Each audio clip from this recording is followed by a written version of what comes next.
साहब के अंदर मीटिंग चल रही है, हम लोगों का भी तो अधिकार है, हम लोग इतनी संख्या में आए हैं, मिलने का अधिकार है ना हम लोगों का।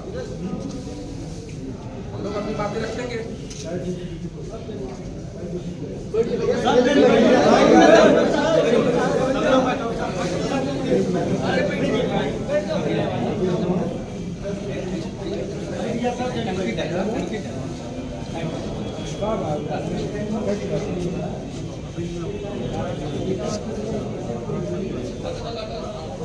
आपको चैनल को धन्यवाद देता हूँ जो हमारी बात शासन प्रशासन को पहुँचा रहे हैं, इसके लिए आपके लिए बहुत धन्यवाद। हमारा मांग है, हमारे राष्ट्रीय अध्यक्ष जी 28 तारीख को मथुरा में गए थे, जो दो दलित बच्चियाँ थीं उनकी शादी तय थी। उस शादी में कुछ अराजक ने उस शादी में इतना पथराव किया, उन बच्चियों की शादी कट गई। उसी को लेकर हमारे राष्ट्रीय अध्यक्ष 28 तारीख को वहाँ पर उस परिवार से मिलने गए। वहाँ से परिवार से मिल कर के आ रहे थे। मिलने के बाद कुछ लोग रास्ते में उनके काफिले पर पथराव किए और किसी तरह वहाँ से शासन प्रशासन आई, उनको बचाई। दूसरा नंबर, फिर जब वहाँ से वो निकल रहे थे फिर उनके ऊपर पथराव हुआ और इसके पहले भी एक बार उनके ऊपर गोली चल चुकी है, जिसके माध्यम से शासन प्रशासन ने अभी तक पूरा सुरक्षा मुहैया नहीं करवाई। हम लोगों की कुछ मांगे हैं जो हम डीएम साहब को अपने ज्ञापन के माध्यम से अवगत कराती हैं।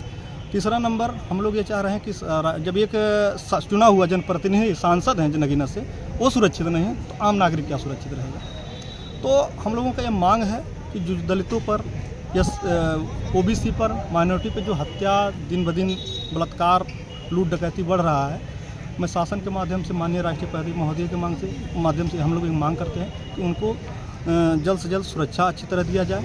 और दूसरा नंबर, जो भी घटनाएं हो रही हैं अध्यक्ष जी के साथ में हो, उसको CBI से जांच कराया जाए। हमारी यही मांग है।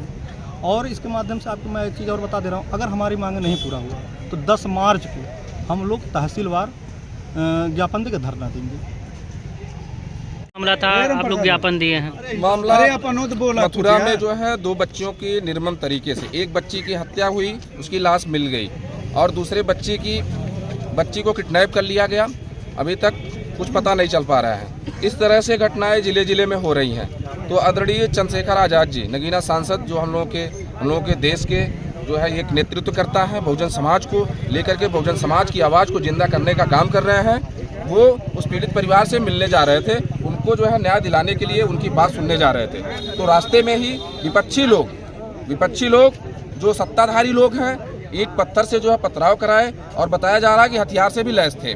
तो ये आशंका है हम लोगों को कि आने वाले समय में अगर एक सांसद नहीं सुरक्षित है तो इस देश में गरीब बेटी, गरीब भाई, गरीब परिवार कैसे सुरक्षित होगा। तो इस बात को लेकर के हम लोग जिले जिले डीएम के माध्यम से राष्ट्रपति महोदय को हम लोग जो है ज्ञापन दे रहे हैं, उनको अवगत करा रहे हैं कि अगर इस तरह से होगा तो फिर हम लोग चुप नहीं बैठेंगे। और अभी हम लोग आज जो है 3 तारीख को हम लोग ज्ञापन सौंपे हैं और समय आएगा, जरूरत पड़ेगी, अगर न्याय नहीं मिला तो 10 तारीख के बाद हमारे जो आदरणीय मुखिया जी का जो है राष्ट्रीय अध्यक्ष चंद्रशेखर आज़ाद जी का जो गाइडलाइन होगा, उसके अनुसार जो है हम लोग अगर रोड पे उतरना पड़ेगा तो उसके लिए भी हम लोग कई लाख हजारों की संख्या में तैयार हैं। और अगर मुख्यमंत्री योगी आदित्यनाथ का आवाज़ भी घेरने की बात आएगी उसके लिए भी तैयार हैं हम लोग। क्योंकि अगर एक संसद का सदस्य अगर नहीं सुरक्षित है तो हमारी बेटी कैसे सुरक्षित रहेगी, आप ही सोच लीजिए। इस देश के नागरिक भी इस बात को जान लें कि एक